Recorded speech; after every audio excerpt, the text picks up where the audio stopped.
Good morning student.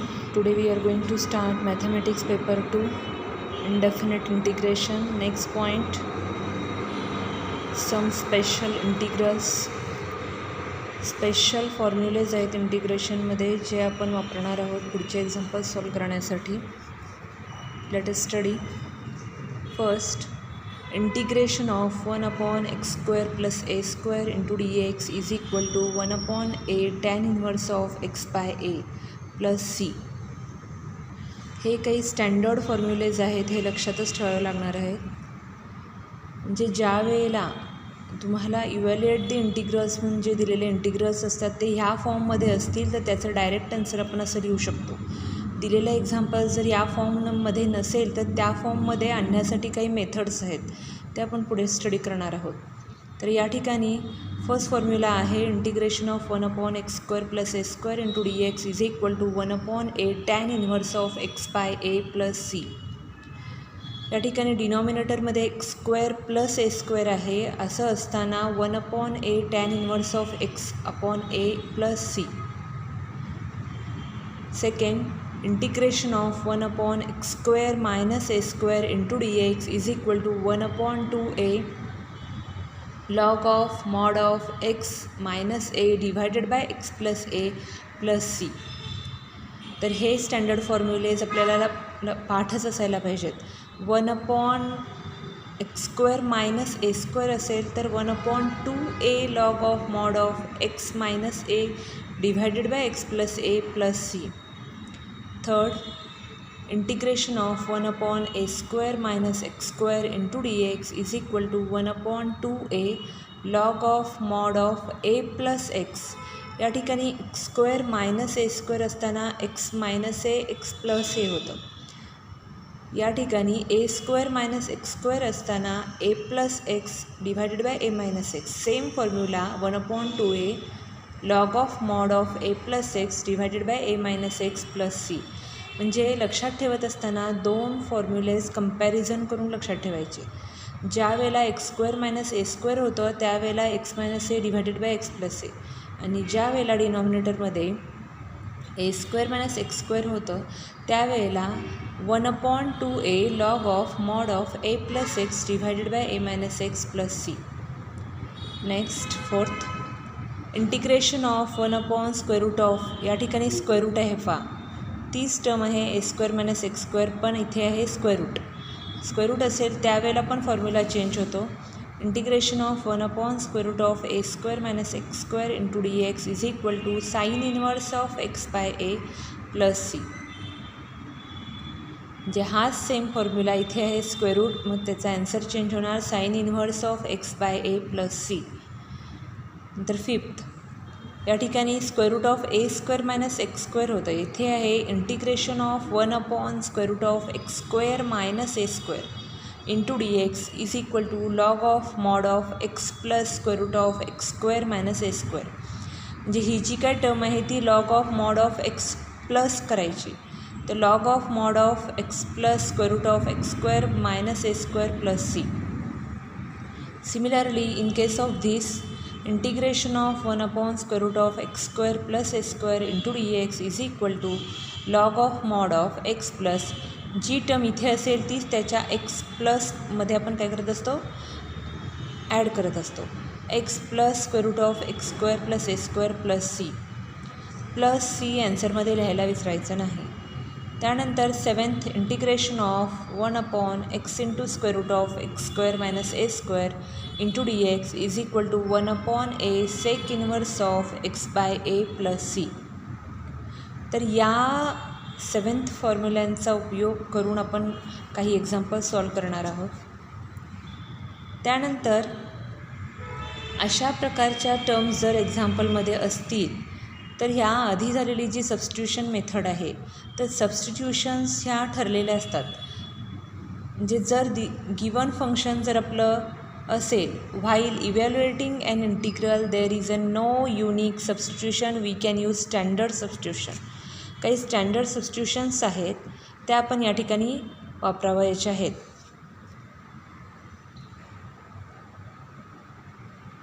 First, given function is square root of a² minus x², असेल तर standard substitution आहे x is equal to a sine theta. ही जर term असेल तर x is equal to a sine theta हीच standard substitution आपण वापरायची आहे. त्यामुळे अशा प्रकारची जर एक्झाम्पलमध्ये टर्म असेल, अशा प्रकारचं जर फंक्शन असेल तर ही सबस्टिट्यूशन वापरायची आणि त्याला सिम्प्लिफाय करून या फॉर्ममध्ये आणून मग फायनल आन्सर आपण ह्या फॉर्म्युल्याचा यूज करून लिहू शकतो. तर ज्या वेळेला फंक्शन असेल square root of a square minus x square, then we use the substitution x is equal to a sin theta or x is equal to a cos theta can also be used. If given function is square root of a square plus x square, then we use substitution x is equal to a tan theta. Square root of x square minus a square, x is equal to a sec theta. Fourth आहे square root of a minus x divided by a plus x, then x is equal to a cos theta. Integration असू दे किंवा differentiation असू दे, त्यामध्ये असणारे formulas हे most important आहेत, ज्याच्यासाठी तुम्ही सेपरेट नोटबुक घालून त्यासाठी फॉर्म्युलेजसाठी एक सेपरेट नोटबुक घालायला हवी आहे. फॉर्म्युलेज हे तोंडपाठ असतील तर आणि तरच एक्झाम्पल सॉल्व करता येतात. तर अशा प्रकारचे फॉर्म्युलेज आपण वापरणार आहोत. तर ही जी काय एक आयडेंटिटी आहे, ह्या प्रत्येक फॉर्म्युल्याचं प्रूफ टेक्स्टबुकमध्ये दिलेलं आहे, ते तुम्ही पाहू शकता. या ठिकाणी मी एक प्रूफ करून दाखवणार आहे हा फॉर्म्युला. बाकीचे तुम्ही टेक्स्टबुक रेफर करून स्टडी करायचे आहेत. हा जो काही फर्स्ट फॉर्म्युला आहे 1 upon integration of 1 upon x square plus a square into dx is equal to 1 upon a tan inverse of x by a plus c, हा आपण आता प्रूव्ह करणार आहोत. कसं आलेलं आहे त्याचं प्रूफ तुम्हाला मी सांगितलेलं आहे. या ठिकाणी सबस्टिट्यूशनमध्ये जर x square plus a square असेल, x square plus a square, हे बघा या ठिकाणी a square plus x square असू दे किंवा x square plus a square असू दे, सबस्टिट्यूशन जी आहे ती आहे x is equal to a tan theta. तर या सबस्टिट्यूशनचा आपण ते प्रूव्ह करण्यासाठी वापरणार आहोत. Integration of 1 upon x square plus a square into d x is equal to 1 upon a tan inverse of x by a plus c. Given example solve करत असताना सोल्युशनमध्ये आधी आपण अज्युम करतो गिवन एक्झाम्पलसाठी let I is equal to integration of 1 upon x square plus a square into d x, put x is equal to a tan theta, substitution कारण इथे x square plus a square आहे, x is equal to a tan theta. X is equal to a tan theta असेल टेन्स टू tan theta is equal to x by a, कारण आपल्याला theta find out करायचा आहे म्हणून आपण टॅन थिटा या बाजूला ठेवून ही टर्म त्या बाजूला नेल्यानंतर राईट हँड साईडला जो टॅन थिटा आहे तो तिथेच ठेवून लेफ्ट हँड साईडला बाकीच्या टर्म नेल्यानंतर आपल्याला मिळेल tan theta is equal to x upon a, that is theta is equal to tan inverse of x by a. आता theta is equal to tan inverse of x by a मिळालं आपल्याला याच्यावरून, पण x is equal to a tan theta याला आपण differentiate करत असतो. म्हणजे सबस्टिट्यूशन मेथड आपली काय सांगते की जी काय आपण सबस्टिट्यूशन करणार आहे ती सबस्टिट्यूशन लिहून त्याला आपण डिफरन्शिएट करत असतो. का तर एक्स इज इक्वल टू आपण सबस्टिट्यूशन करत असतो तर d x is equal to पण आपल्याला फाइंड आउट करायला पाहिजे. सबस्टिट्यूशन जर आपण टीमध्ये केलेली असेल तर डी एक्स पण आपल्याला कन्वर्ट करायला पाहिजे डी टीमध्ये. सो या ठिकाणी x is equal to a tan theta आहे, त्याच्यावरून आपण डिफरन्शिएट करणार विथ रिस्पेक्ट टू एक्स, तर आपल्याला मिळेल d x is equal to a sec square theta into d theta. Okay, कारण x derivative with respect to x येईल 1, a constant term as it is, tan थिटाचं derivative with respect to theta येईल sec square theta into d theta divided by d x, आणि next step येते तो D x जो काय आहे तो त्या बाजूला नेल्यानंतर आपल्याला मिळेल d x is equal to a sec square theta into d theta. Okay, आता जी काय आपण सबस्टिट्यूशन केलेली आहे ती आपण गिवन एक्झाम्पलमध्ये पुट करणार. तर I is equal to integration of 1 upon x स्क्वेअरच्या ठिकाणी येईल a square tan square theta plus a square या ठिकाणी एक्सच्या ठिकाणी आहे ए टॅन थिटा, मग इथे आहे एक्स स्क्वेअर, म्हणजे त्याचा स्क्वेअर केल्यानंतर आपल्याला मिळेल a square tan square theta plus a square term आहे ती ॲज इट इज येणार. ओके. आणि त्यानंतर डी एक्ससाठी जी काय फाइंड आउट केलेली आहे ती देखील आपण या ठिकाणी लिहून घेणार. D x is equal to आपल्याला मिळालेलं आहे a sec square theta into d theta, मग a sec square theta into d theta. Okay. हे सबस्टिट्यूशन केल्यानंतर सेम पार्ट न्यूमरेटर डिनॉमिनेटरमध्ये कॅन्सल होत असला तर कॅन्सल आउट करून आपल्याला हे सिम्प्लिफाय करायचं आहे. सिम्प्लिफाय करायचं कुठपर्यंत? जोपर्यंत आपल्या फॉर्म्युल्याच्या फॉर्ममध्ये येत नाही तोपर्यंत आपण त्याला सिम्प्लिफाय करणार. मग integration of sec square theta ह्यामधील बघा same term a get cancelled, sec square theta divided by tan square theta plus 1. आपल्याला माहिती आहे 1 प्लस टॅन स्क्वेअर थिटा म्हणजे असतो sec square theta. Sec square theta divided by a into sec square theta into d theta. Sec square theta will be get cancelled, remaining 1/a integration of d theta. 1/a as it is integration of d theta येईल theta plus C. तर या ठिकाणी आपल्याला मिळालेला आहे 1/a theta plus C. म्हणजे हा जो काही थिटा आहे तो आधीच ऑलरेडी आपण काढून ठेवलेला आहे या ठिकाणी. Theta is equal to tan inverse of x by a, 1/a tan inverse of x by a plus C. Therefore integration of 1/x square plus a square into dx ही जी काय टर्म आहे ती आपल्याला मिळालेली आहे 1/a tan inverse of x by a plus c. हे आपण अशा प्रकारे हा जो काही फॉर्म्युला आहे तो प्रूव्ह केलेला आहे. म्हणजे जर तुम्हाला हा फॉर्म्युला विसरला तर फक्त या सबस्टिट्यूशन्स जर तुमच्या लक्षात असतील तर तुम्ही साईडला रफमध्ये सॉल्व करून तो फॉर्म्युला परत तुम्ही आठवू शकता. ओके. त्यानंतर आता हा जो काही फॉर्म्युला आहे integration of 1/x square plus a square into d x is equal to 1/a tan inverse of x by a plus C, या फॉर्म्युल्यावर आधारित एक सिम्पल एक्झाम्पल. फॉर एक्झाम्पल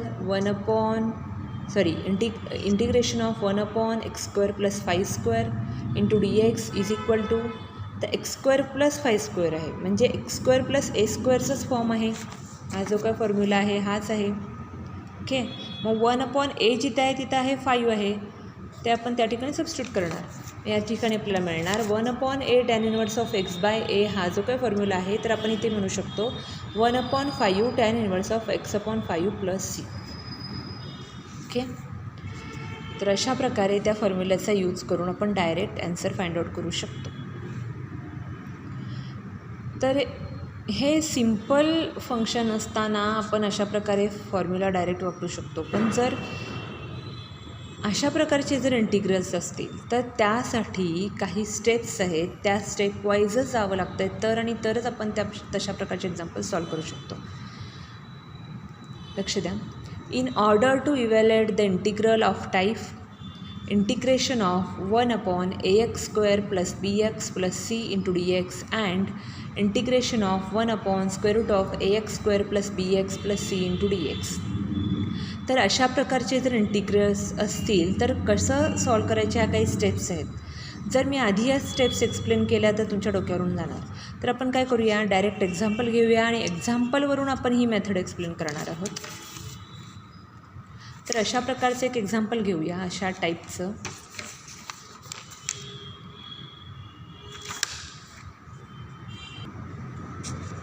तर इंटिग्रल ऑफ द टाईप काय आहे, integration of 1/ax square plus bx plus c into dx. अशा प्रकारचं integral इथे घेतलेलं आहे पहा. Integration of 1/4x square minus 20x plus 17 into dx. तर फर्स्ट स्टेप काय आहे, या ठिकाणी गिवन इंटिग्रल लिहून घेणार. Right ax square plus bx plus c as a a in bracket. या ठिकाणी लक्ष द्या. ax square plus bx plus c हे जे काय आहे term, right it as a in bracket x square plus b/ax plus c/a. म्हणजेच अशा प्रकारच्या टर्ममधून एक्स स्क्वेअरचा जो कोइफिशियंट आहे तो आपण कॉमन काढणार. म्हणजे काय करत असतो, कॉमन काढायचं म्हणजे इच अँड एव्हरी टर्मला त्या टर्मनी काय करायचं असतं, डिवाईड करायचं असते. जो काही कोएफिशियंट आपण कॉमन काढतो त्यांनी ईच अँड एव्हरी टर्मला डिवाईड करायचं. तर ही फर्स्ट स्टेप सांगते. ती स्टेप आपण यामध्ये केलेली आहे पहा. Integration of 1/4x² - 20x + 17 × dx. यामध्ये आपण x² कोएफिशियंट ऑब्झर्व करणार. तर x² कोएफिशियंट आहे 4. मग x² कोएफिशियंट जो काय आहे तो आपण कॉमन काढणार. मग या ठिकाणी x² कोएफिशियंट जो 4 आहे तो आपण कॉमन काढल्यानंतर आपल्याला मिळेल 1/4. आणि कॉमन काढतो म्हणजेच ईच अँड एव्हरी टर्मला त्या 4ने डिवाईड करायचं. तर आतमध्ये टर्म आपल्याला मिळेल 4x² 4ने डिवाईड केलं की मिळणार x² - 20x 4ने डिवाईड केलं की मिळणार -5x + 17 4ने डिवाईड केलं की मिळेल 17/4. ती स्टेप इथे सांगितलेली आहे त्यांनी ह्या स्टेपमध्ये. Right ax² + bx + c as a a in bracket. ह्या ठिकाणी एनी प्रत्येक टर्मला डिवाईड केलं आणि पुढे मेन्शन केलेलं आहे a is strictly greater than 0. का तर a इज पॉझिटिव्ह असेल किंवा नॉट इक्वल टू 0 असेल तरच आपण त्याला डिवाईड करू शकतो ना. सो ही कंडिशन आहे a is strictly greater than 0 and take a or a root a. म्हणजे ह्याच्यामध्ये असणारा हा रूट a आणि ह्याच्यामध्ये असणारा a out of the integral sign. Integral साईनच्या बाहेर आपण लिहायचा. मग या ठिकाणी जो काय आपण 4x² कोएफिशियंट आहे तो out of the integral sign लिहिलेला आहे. 1/4 1/x² - 5x + 17/4 × dx. Okay. 1/4 integration of 1/x² - 5x + आता या ठिकाणी ही टर्म आली कुठून. तर याच्या पुढची स्टेप या ठिकाणी बघा. x² + b/ax or b/a - x² is expressed by the method of completing square by adding and subtracting. तर या ठिकाणी 1/2 coefficient of x whole bracket square ही एक टर्म घ्यायची आणि ती त्या x² टर्ममध्ये ॲड आणि सबट्रॅक्ट करायची. ही नेक्स्ट स्टेप सांगते. या ठिकाणी आपण तेच केलेलं आहे. जो हा एक्सचा कोएफिशियंट आहे हे बघा इकडे 1/2 coefficient of x whole bracket square ही टर्म ॲडिंग अँड सबट्रॅक्टिंग म्हटलेलं आहे. Completing square by adding and subtracting. मग या ठिकाणी आपण एक्सचा जो कोएफिशियंट आहे 5 त्याला 1/2ने मल्टिप्लाय करणार तर येणार 5/2 आणि त्याचा स्क्वेअर म्हणजे 1/2 × coefficient of x whole bracket square घेणार. मग 1/2 × कोएफिशियंट ऑफ x काय येतो 5 म्हणजेच 5/2 येणार आणि 5/2चा स्क्वेअर काय येणार 25/4. म्हणजे जी काय टर्म येणार 1/2 coefficient of x whole bracket square करून जी काय टर्म येणार ती आपण त्यामध्ये ॲड आणि सबट्रॅक्ट करणार. मग x² - 5x + 25/4 का करायचं. For completing the square. तो स्क्वेअरचा फॉर्म्युला वापरता यावा म्हणून करणार आपण. मग x² - 5x + 25x + 25x - 25/4 + 25/4 and -25/4 करणार आपण. म्हणजेच 5ला 1/2ने मल्टिप्लाय करणार. 1/2 × कोएफिशियंट ऑफ x 5/2 आणि त्याचा स्क्वेअर म्हणजे ना 25/4. मग 25/4 प्लस करणार आणि मायनस करणार +17/4. मग 1/4 इंटिग्रेशन ऑफ. आता या ठिकाणी जे काय आपण प्लस मायनस करणार तर या टर्मला एक ब्रॅकेट टाकायचा आणि याला एक ब्रॅकेट टाकायचा. तर इथे येणार 1 आता x² - 5x + 25/4 हा कशाचा फॉर्म्युला येणार तर x - 5/2 whole bracket square. First term square -2 × first term × second term plus second term square second function square हे आहे ना फॉर्म्युला. त्यानुसार x² - 5x + 25/4 आपल्याला मिळेल x - 5/2 होल ब्रॅकेट स्क्वेअर. आणि हे जर तुम्ही सॉल्व केला या ठिकाणी मी सॉल्व केलेलं आहे पहा -25/4 + 17/4 येईल आपल्याला. इथे आपल्याला मिळणार आहे इथे आपल्याला मिळणार 8/4 -8/4 मिळणार. -8/4 मिळालं की आपल्याला मिळते -2. ओके इथे -2 मिळते पहा. मग तेच आपण इथं -2 मिळणार. -2 म्हणजेच काय तर √2 स्क्वेअर. कारण आपल्याला कम्प्लिटिंग स्क्वेअरच्या फॉर्ममध्ये आणायचं आहे. कारण जर तसं स्क्वेअरच्या फॉर्ममध्ये जर आपल्याला टर्म मिळाल्या तर आपण x - β x + β अशा आपण त्याचे फॅक्टर्स पाडू शकतो.